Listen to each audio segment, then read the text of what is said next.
This podcast is hosted on podhome.fm, the most modern podcast hosting platform. Podhome offers unlimited episodes and podcasts, and unlimited use of Podhome AI, which generates transcripts, clips, chapters, title suggestions, show notes, and much more. And all of that for just $15.99 a month or $185 per year. That's a steal. So go to podhome.fm and start your 30-day trial now. And enjoy the show with Joe.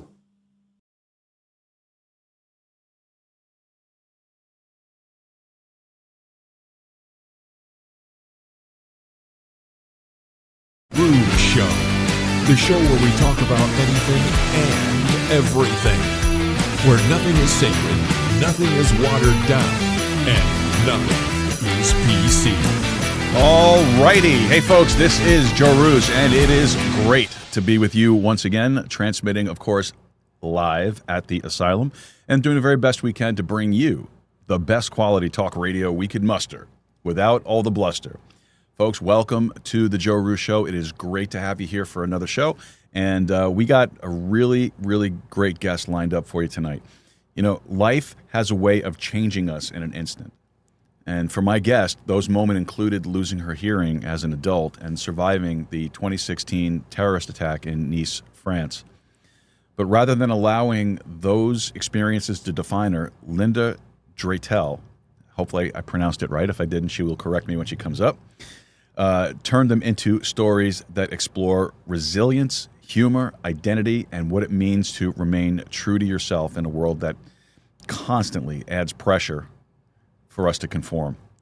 Now, tonight, we're going to be talking about adversity, human nature, writing, and why some of life's greatest lessons come from experiences we'd never choose for ourselves. So stay with us. We're going to take care of the housekeeping, and then we'll bring Linda up momentarily. All right. So, as usual, folks, if you would, please head over to our website, joerooz.com. That's joerooz.com. And when you get over there, look for the contact form. It's hidden in that little pancake in the upper right corner of your screen.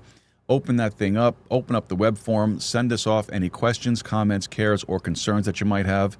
You might even have a complaint, which I doubt, but you might. Send that over to us. Maybe you have a suggestion for a guest or a particular topic you'd like us to try to cover on the show. We'd love to hear from you guys. Let us know what you think. Now, of course, if you're anything like me, you don't like using the web form. Why?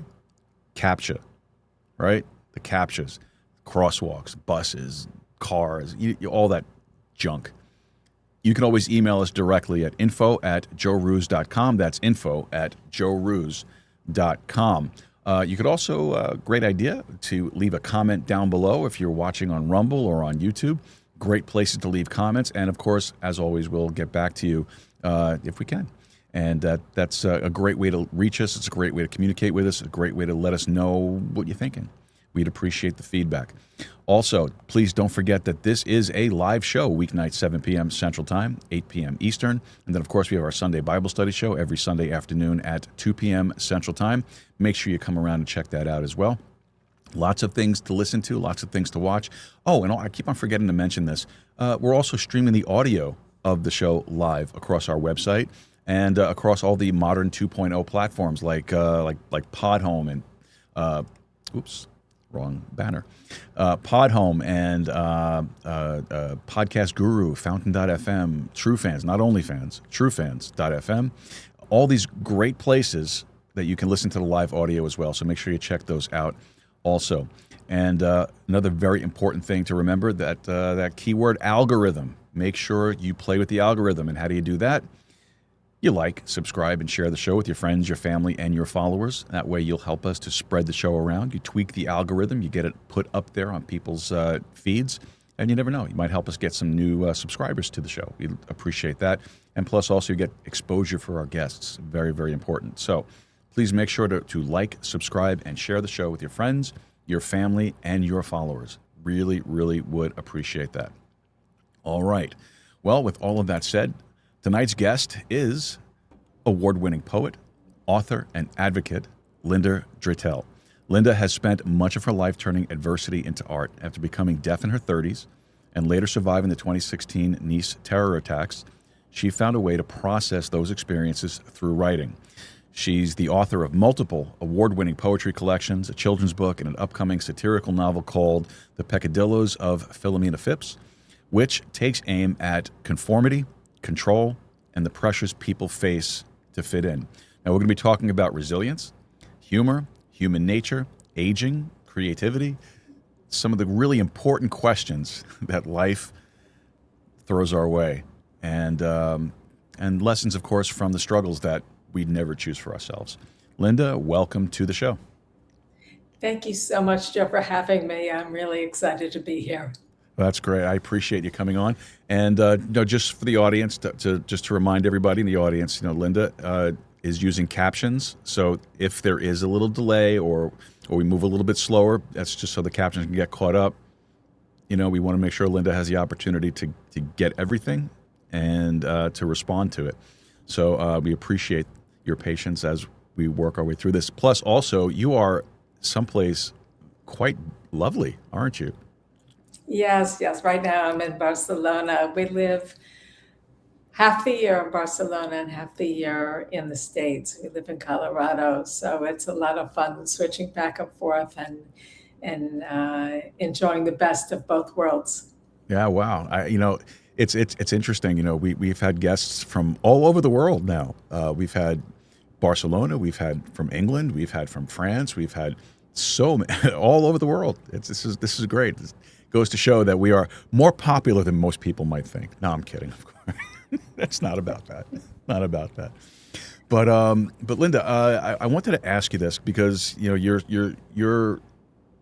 background is really, really intriguing. It's interesting.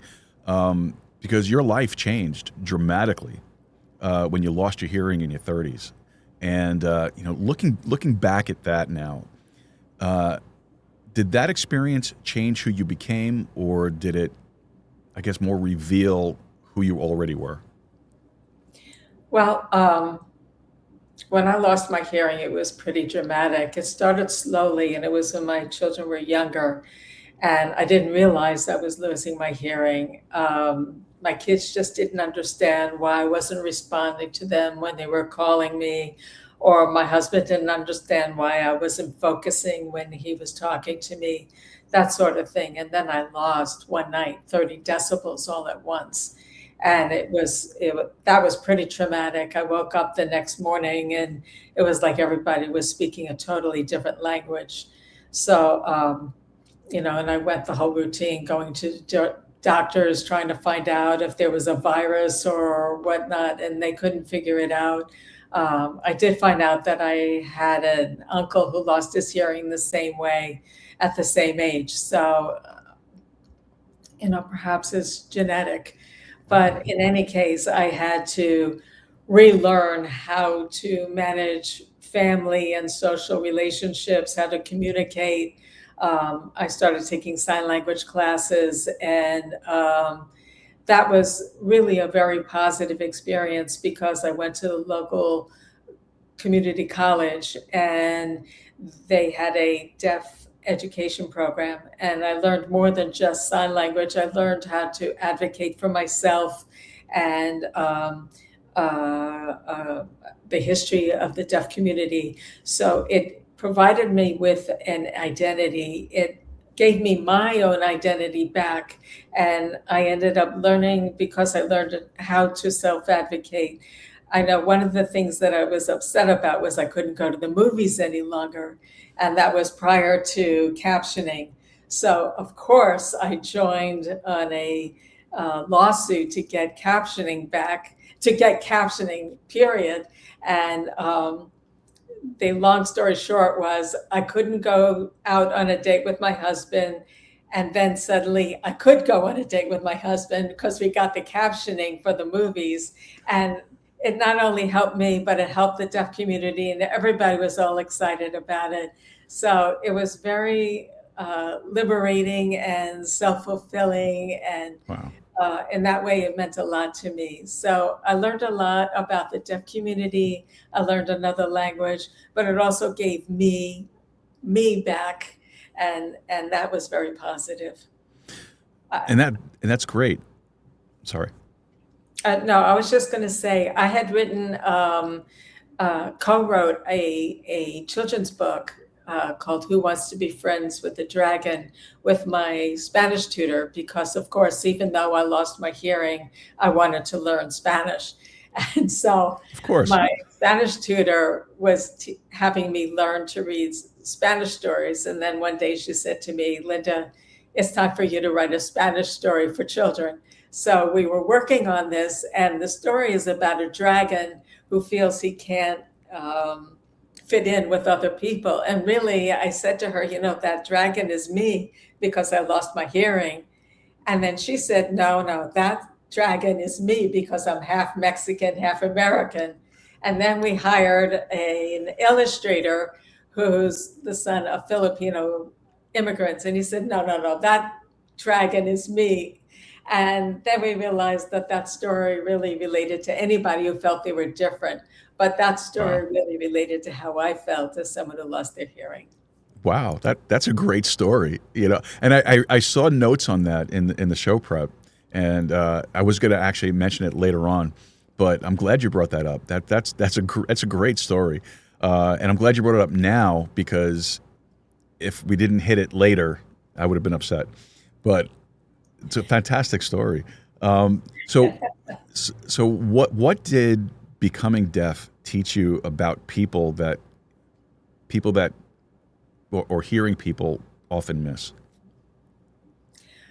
I think that a lot of times people are very positive and have a desire to reach out, but a lot of times they don't realize how much accessibility is missing for people who are missing one of their senses, like hearing. Mm-hmm. So, for example, I wanted to be a writer, and I can't attend conferences because most conferences don't want to pay for a captioner or a sign language interpreter.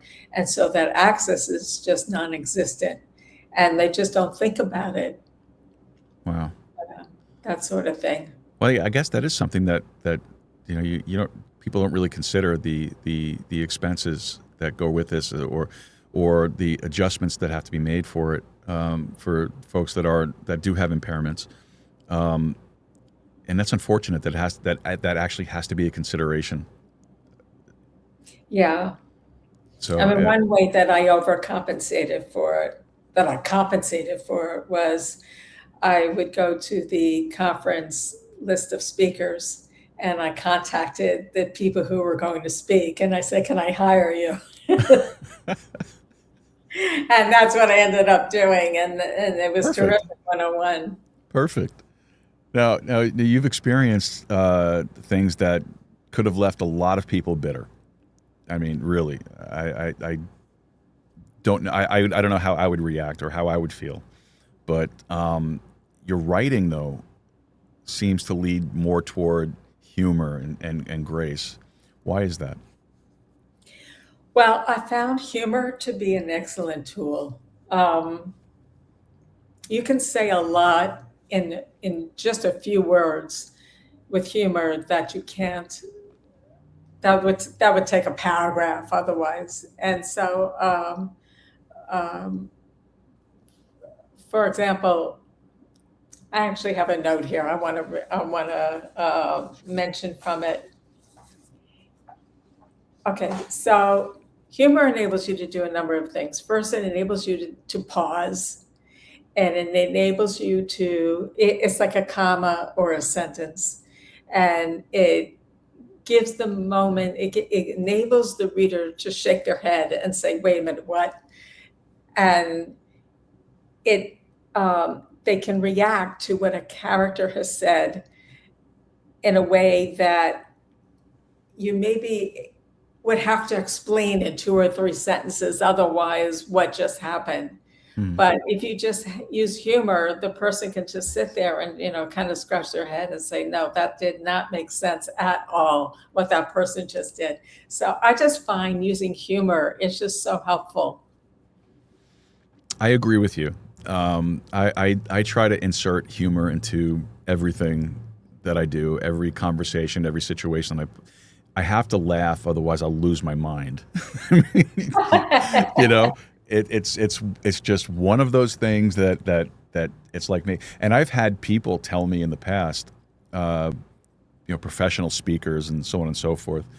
One of the big bits of humor that I use is sometimes I'll be self-deprecating. Okay.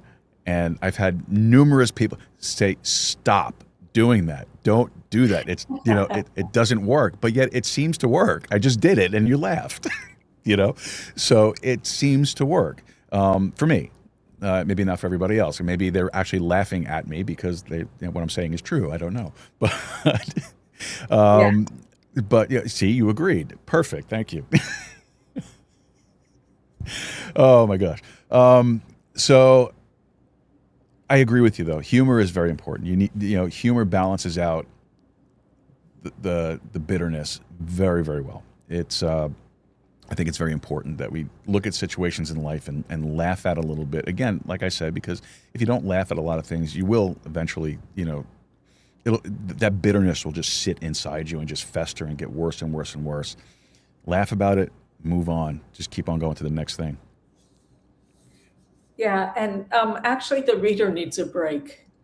Yes. I mean, sometimes, they're reading something that's really, really heavy, and they can't take it. So you insert a little bit of humor, and, it's like I want to bring up a couple of scenes from my book, and I don't know if they'll be funny if I just mention them here, but like I have one scene, it's about politics, and I have the mayor in Philomena. He's following her in this marketplace, and she's running for mayor against him, but he's mesmerized by her, and he's just sort of following her, and he sees the things she puts in her shopping cart, and one of them is Perrier, and he immediately realizes her mistake. And of course, she gets to the cashier, and all of the journalists are following her, and they come up to her and they start interviewing and say, "Why Perrier? Why isn't natural water good enough for you? What's wrong with you? What are you, snobby?" And they keep badgering her, and she's like, "What? It's just water." And they say, "Oh, but it's not just water." And so she's getting all flustered, and the mayor comes up behind and he sets down his own bottle of Perrier. And now you've got two candidates with two bottles of Perrier. And so now the journalists don't know what to do about that, and they back off. Well, that's just one of my favorite scenes in the book. Well, that translated perfect. That was funny. That's a good story. I like that. I do. So you've written about what you call moral fault lines. What exactly do you mean by that? Okay. So moral fault lines, it's just like, like in an earthquake, you have two plates that just sort of rub against each other, and right.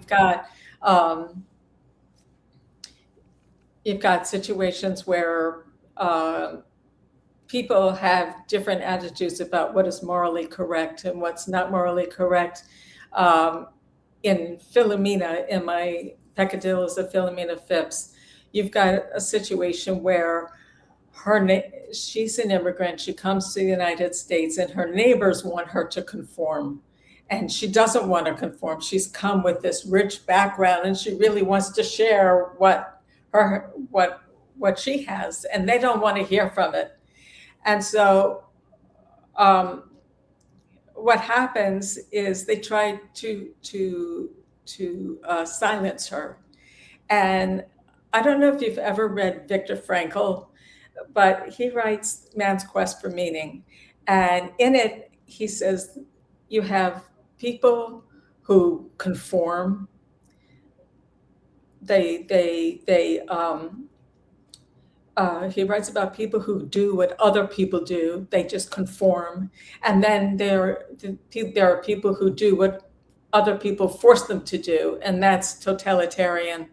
And in both situations, they're not happy with what they're doing, but they've basically been told to shut up.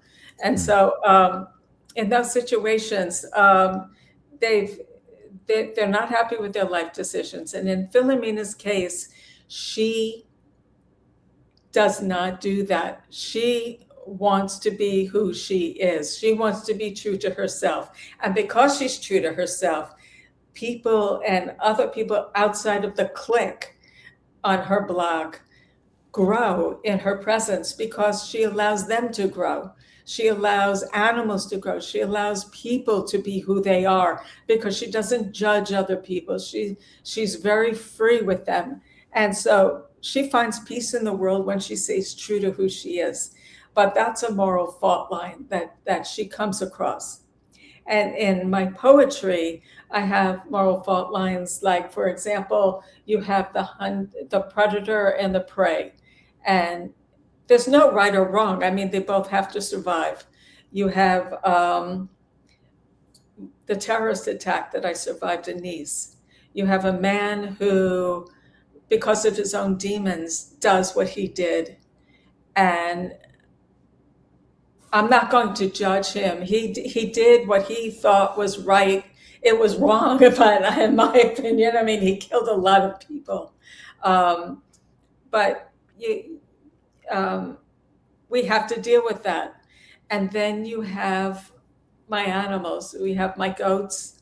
I had a horse and I had goats. So one of my goats was the alpha male in the field. Okay. And as he grew older, the other goats are losing, are not respecting him as much as he's aging. But then they still treating him with respect.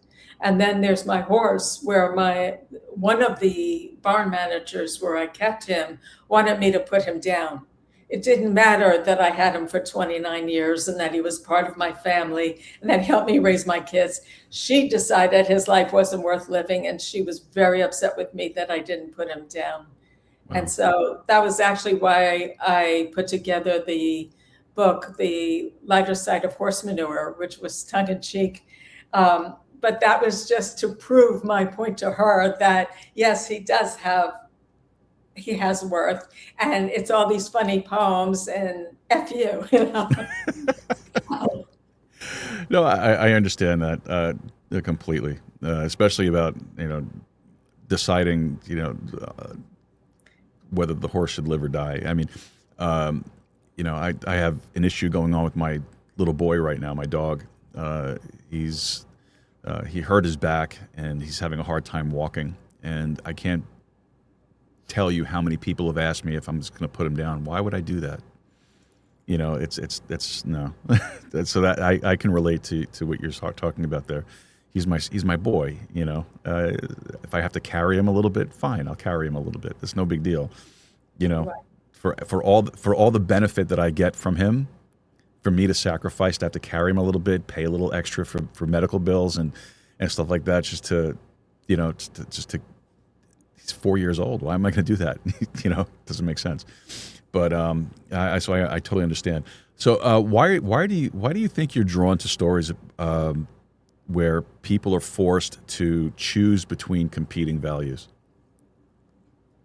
I think because you just see that everywhere. I mean, you just see people constantly having the need to be drawn in different directions, or are drawn in different directions, and just aren't sure what to do. Like, one of my poems is about a mother in a park. Her children are so excited to see her. I noticed this while I was on a run one day, and they're running to her. They're so happy, and they're waving a stick, and she's on her phone and she's reading whatever's more important to her. And so her kids, as they approach her, they just sort of turn away and they lower the stick and they just keep going. And then, it just broke your heart. Whatever it was more important to her. But that's also a fault line. So I don't know. I guess, but we're always drawn between tensions that pull at us. I think you're right. I think you're right on that. Now, do you think people, and this is related to your book, do you think people are born wanting to fit in, or do we slowly learn to fear standing apart? Okay, so this is an interesting thing. When I wrote my book, and it took me 30 years, okay, so this was long time ago. But I wrote this book and I thought I was writing about me when I first started. It was a very short story when I first started about Philomena. And I shared it with my girlfriends. And several of them got very angry with me and said, "You're writing about me." And I said, "What are you talking about?" "I'm writing about me." They said, "No, you're writing about me, aren't you?" And I just couldn't understand it. And then I had left that. There was one neighborhood we lived in where it just was not a friendly place, and it was very cliquish. This book is not about that neighborhood, but it was similar. And my daughter and I, we had just sold our house, and my daughter and I were eating at a McDonald's, and there was a woman sitting at the next table, and she was, in my opinion, one of the most popular women in the neighborhood. Um, I would always see her at the pool. She never gave me the time of day. And she starts waving at me. And she says, "I know why you're selling your home." I didn't even know she knew my name, much less knew my existence. And I said, "Really? Why is that?" And she goes, "It's this neighborhood. It's not a nice place. It's not friendly. Nobody treats you right." And then she went on eating and she just looked so sad. And I thought, oh my God, even this woman that I thought was so popular feels the exact same way. So I think everybody feels that way for some reason. Interesting. Yeah, yeah. I just think we all feel that way, whether we're not smart enough or tall enough or pretty enough or bright enough, whatever it is. Now, I like what you said about how you wrote that, and you thought you were writing about yourself, but your friends thought you were writing about them. Yeah. And you said something about that earlier as well. Isn't that an incredible feeling for you to be able to write something that is so applicable to so many people? Yeah, I try to do that when I write like my poetry. I try to make it. I don't want to say vague, but I try to make it so that it can apply to anybody. Um, I wrote my poem, "The Torrent and the Tree." I actually wrote that when I was 16, Wow. and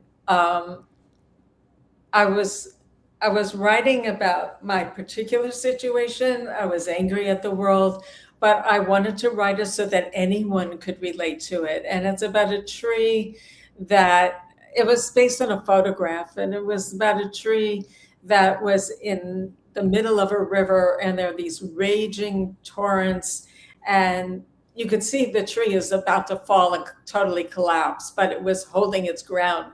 And the question I asked throughout the poem is, why is it fighting for these last few moments on earth? Why doesn't it just go ahead and collapse? And it's because it's so important to live as long as it can, to fight for the amount of time it has on this earth. And the rest of the forest acknowledges that it's the tree that wins and not the river. And so people have just loved that poem. When I do book signings, they say, for that poetry book, they say to me, they identify with the tree. I've had people who feel that certain nations that are being oppressed right now are the tree. I've had two women who are going through chemo buy the book and tell me that they identify with the tree. So, it just really makes me feel good that a lot of people can identify with it. And it doesn't have to be the meaning I applied to it when I wrote it. But that's good, though, because that's a connection that you have with your audience. Yeah. That's powerful. That's powerful, for sure. Absolutely. Now, in Pecadillos, you talk about the novel as, or you describe the novel as satire about conformity and control. What actually inspired you to move it in that direction?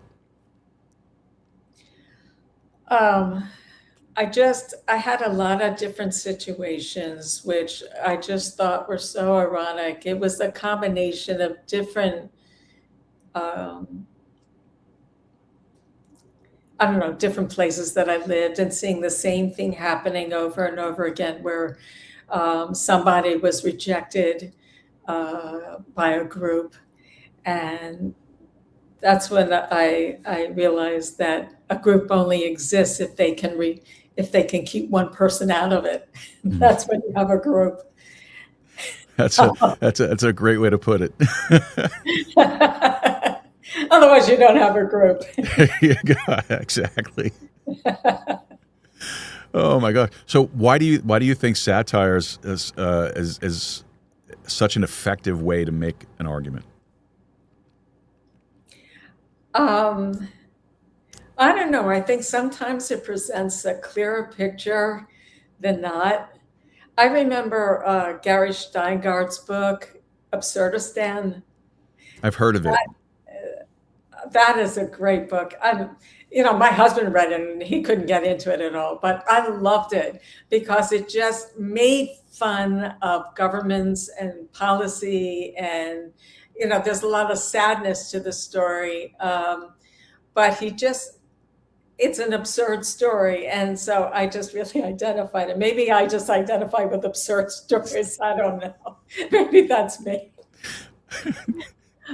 I don't know. Maybe I don't know, but I agree. Satire does make things a little bit easier to digest. It truly does, and that I think that ties back to what we talked about earlier in about humor and that self-deprecating humor and making fun of things. I mean, it's a normal thing. It's a normal reaction. It helps you digest things better, and softens the punch. You can get away with saying an awful lot in satire that you can't get away with saying directly. Would you agree? Yeah, I think so. I think that's possible. I think of Ricky Gervais, his stand-up routine that he did at the awards ceremony, where he kind of threw everybody under the bus. He was saying it in a satirical kind of a way, but he was a lot of truth behind what he was saying. And I think that's why I like things like sarcasm, because sarcasm is, to me, the highest form of humor there is. You're making fun of things, and there's always that element of truth behind it, and the same thing with satire, I think. So it makes it easier to process whatever it is that you're looking at and you're talking about, if you put a little bit of a zing to it. So was there a favorite show of his was The Office. The Office. Was he Ricky He Gervais? was in The Office, the original The Office. Oh, that's right. Yes. Version. Yes. Yeah. And That's then right. what was that show where he plays the extras? Was it called The Extras? He was hysterical in that. I'm not familiar with that one. I know recently though, he's been doing some really interesting stuff recently. Like he did two series. I think it was on Netflix, if I'm not mistaken. One was called Afterlife, and it's really. Oh, I think I saw that. Yes. It's depressing, but it's funny at the same time. It's a great story. Yes. And then there was another one where he plays he plays a character who lives or works in a nursing home, and I can't remember the name of the show. But yeah, I think it came out right after Afterlife, and it really very good. I like Ricky Gervais. I do. I don't agree with him on a lot of things, but he makes me laugh, and that's the important thing. So I can look at the things that we disagree with and laugh at it along with him. So that's important. Like George Carlin. I love George Carlin. Yes. King of sarcasm. I love it. He's great. So with Pecadillos, was there a moment when you realized that the story needed to become a novel instead of just a poem or an essay? And I don't say just a poem as a negative against poetry, but I love poetry. I used to write poems. Well, it was when I was told it wouldn't sell at 40 pages. And then I had to develop it into a book. So no more epics of Gilgamesh or anything like that. That won't sell these days, right? No. So then I had to develop it out. But it grew over time. And the funny thing is, over 30 years, a lot of things changed. So Sure. first, humor changes. And I had a lot of beta readers along the way. And my first group of beta readers did not like my sense of humor at the beginning. So I had to scrap all that and start from the beginning. No. And then technology changed. So originally I had catalogs arriving in the mail, and I had, cassette recorders and videotapes and things like that. And all that had to go out the window. So it was amazing how much had to change. I had Twitter, which had to be changed to X.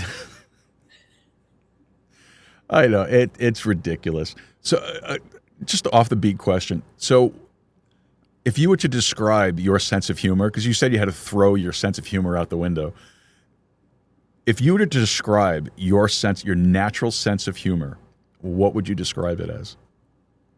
Oh, geez.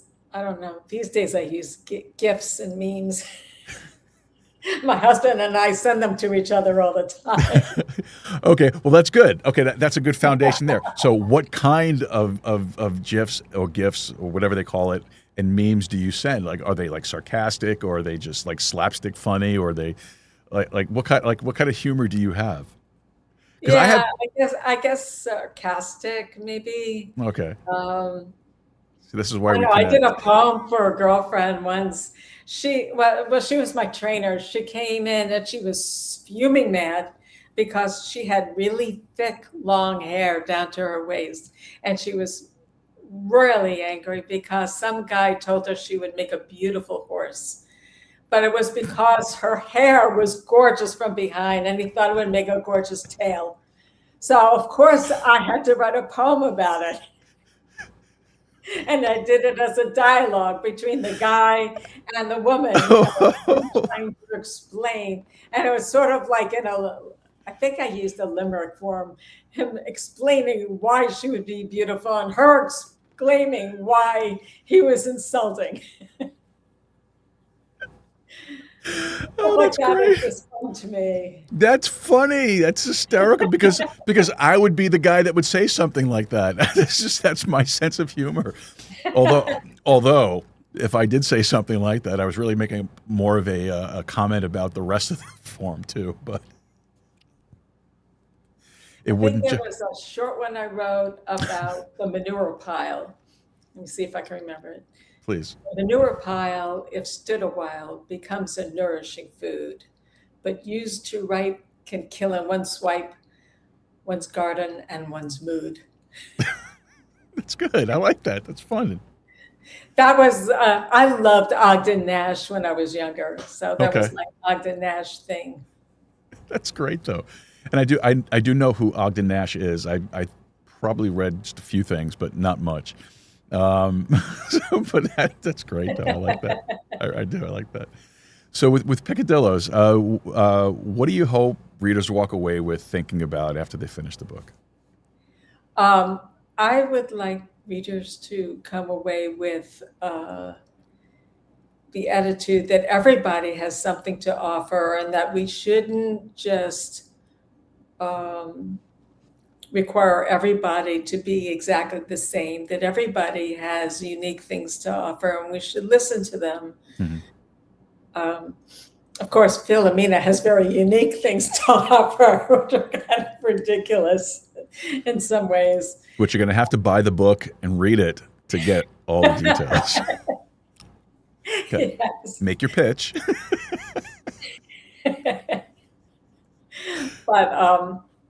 But yeah. I mean, that's my feeling, is that that we need to really be open to people, not just people who are different, but just to be open to everybody. That we make a colorful society. That we're a quilt of lots of different people that make this a colorful life, that enrich all of us when we welcome everybody. Yeah. Now, one of the topics that you pitched was the struggle against erasure that we fear. Yes. What does erasure mean to you? Okay, so Erasure is um, that is like we fear being erased. We fear that we are going to have no significance whatsoever. And Animal Farm uh, talked about that to an extent. Um, let's see, I actually have notes on that too. Go ahead. Okay. George Orwell Mhm. focused on erasure a lot. I liked his books. It's the quiet ache of isolation, even when you're in a room of people and people don't notice that you're there. They Powerful. it's the lack of ability to, on a human level, to have connection.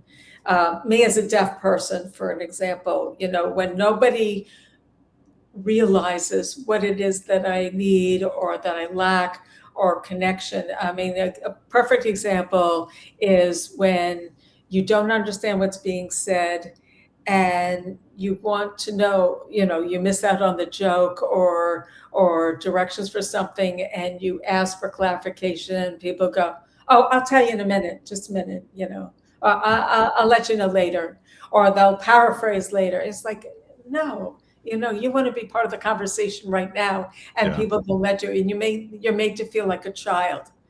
Or there's a syndrome, it's the parking lot syndrome, where everybody gets together and discusses where to go, and then everybody runs to their cars, and the person who's deaf is just left standing there. Hello, Yes. you know, Okay. it's that sort of thing. Um, so anyway, George Orwell discussed themes of alienation, the struggle to connect authentically in an oppressive conformist world. I mean, you have Brave New World, you had 1984, Animal Farm, not Brave New World, that was Aldous Huxley. Um, so that's the sort of thing. And again, with Philomena, it's her fight to remain who she is, and everybody's ignoring her. They don't want to know who she is, and so that's the most hurtful thing of all in the book. Mhm. And she hurts tremendously in the book because of that. So you mentioned quite a few writers already, so I'm assuming my next question has already been answered, but I'm going to ask it anyway because maybe you could elaborate. Which poets and writers had the biggest influence on your voice and your worldview? Okay, so I had a lot. I had a lot of writers. I had to write those down too. It's okay. Because I had so many. But early on, it was Robert Frost, Ogden Nash. Um, I don't know if you've ever heard of Robert Service, because nobody in the world has ever heard of him. But No, I've heard the name. I've never read any of his work, but I heard the name. okay, my favorite poem of his, because he wrote Spell of the Yukon, my favorite poem of his, again, this is humor, is The Cremation of Sam McGee. And this is about, he's going out and he's with his buddy and he's going to look for gold, and he's cold. He's constantly cold, and he's complaining about being cold, and he can't stand it. And he asks his friend that when he dies, can you please cremate me? And so his friend, when the guy dies, he's just furious because he has to lug this body, and then he's got to cremate him, and it's going through this whole process of cremating the guy. And of course, at the end of the poem, he checks for the ashes, and there's Sam McGee sitting up so happy. He says, "I'm finally warm." And I just love that poem. My dad read that to me when I That's was funny. young, and I read it to my son, and he's got the book now. That's falling apart. But other books, God, there's just so many poets and so many writers. Joseph Heller, Catch 22, and and I married. I mentioned Gary. Uh, what's his face? Anyway, no, I can't think. It's all right. There's the woman who wrote The Girl with the Louding Voice. I'm trying to remember her name, but that was a very powerful book. The very first paragraph caught me right away, and it was about a girl who in Africa who's dealing with a family, a father who does not respect her as a daughter, and just sells her into a child marriage, and she's dealing with having to be heard, and so that's why she has this louding voice, and she insists on being heard. Um, there's Gabriel Garcia Marquez and Isabel Allende, because I love magical realism and I incorporate magical realism in my book. God, there's so many. Most recently I read Orbital, and that's just absolutely beautiful. It's written almost like a poem. It's a gorgeous poem, a gorgeous novel about space, a group of astronauts orbiting the Earth. I don't know, just a whole bunch of books. That's awesome, though. That's fantastic. It's a great list. It's an absolutely great list. Now, we're going to start to wrap up here already. I can't believe the time went by that fast. I just have a couple of more questions for you. One of the questions I wanted to ask you really was about the terrorist attack in France. So what happened there? Tell us about that. So it's interesting. It's because of my hearing loss, I felt like I rescued my husband and we were able to hide. But we were staying in Nice. My husband had been working in England, in London, and before we went back to the States, we decided to take vacation in Nice, and we went across the street and a restaurant that was just below the Promenade des Anglais, which is this promenade that follows the beach. And we were sitting below, and all of a sudden, because I can't hear, I only could hear one frequency, and that was the gunshots. And I couldn't hear anything. I couldn't hear the band. I couldn't hear when it stopped playing. I couldn't hear people scream. But I heard gunshots, and at the same time, my husband said, "Oh, look, what are those people doing?" And we looked up.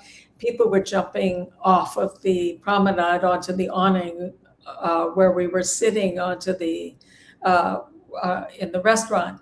And so I just grabbed his hand and I just said, there are gunshots, run. And I pulled him into where there was the bathrooms, and we hid in a stall, and there were like 10 of us in the stall and 200 people racing after us to also try to hide in the stalls. And we stayed there for about 2 hours. And the guy was driving a truck that he had filled with what they thought were explosives, but I think they were dummy explosives. But anyway, he ran this truck and 86 people died and I think 408 were wounded. And the funny thing was, we had wanted to pay our bill and go up to the promenade. It was just like 8 steps up. But the waitress had taken the payment from the couple that was at the table next to us, who were also from our hotel.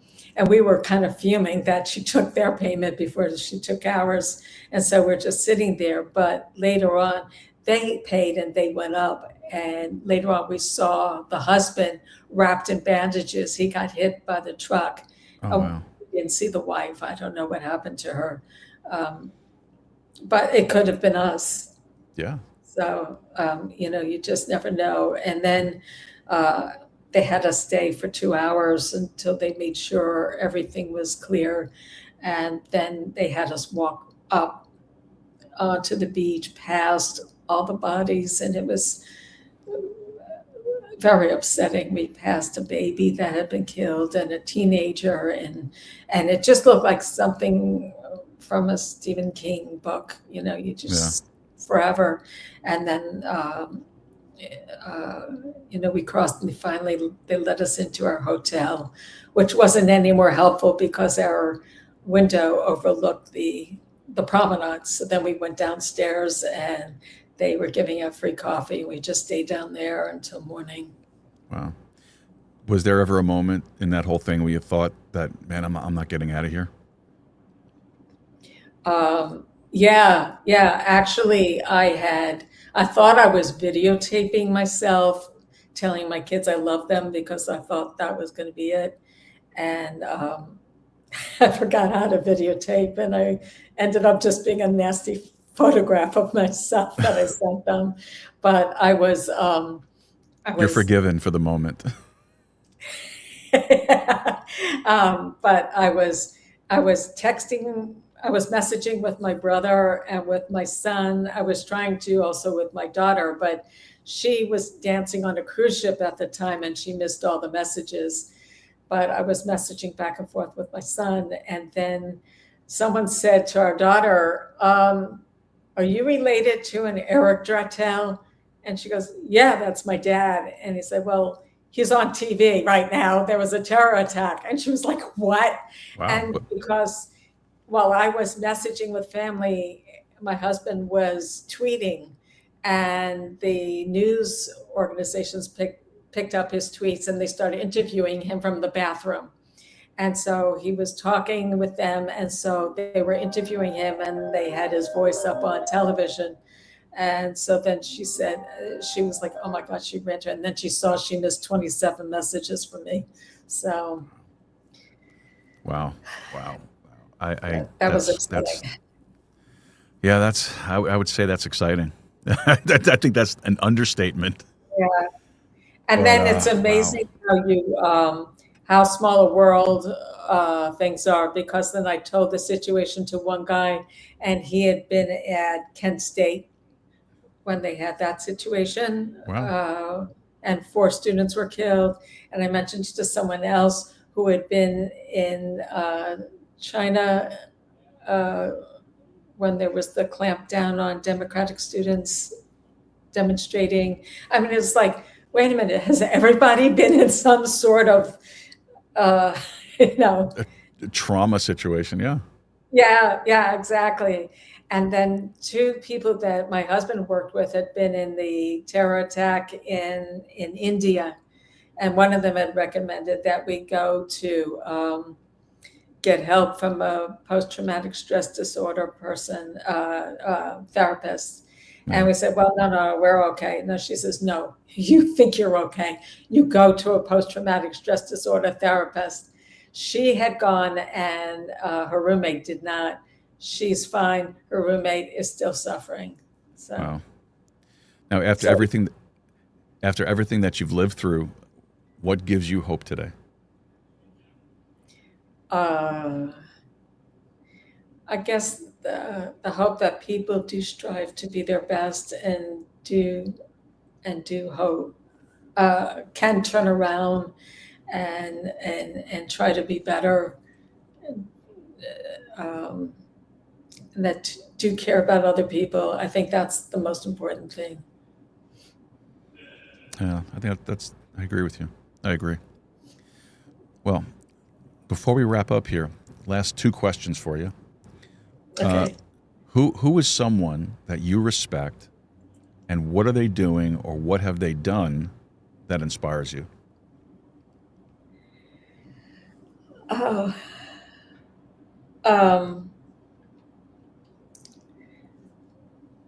well, I don't like to get political, so I don't like to mention politicians, but there are always politicians that I respect. But I guess I respect, I'm on the board of the Ability Philanthropy Foundation, and I respect the CEO of that organization and the president of our organization, of our board, because it's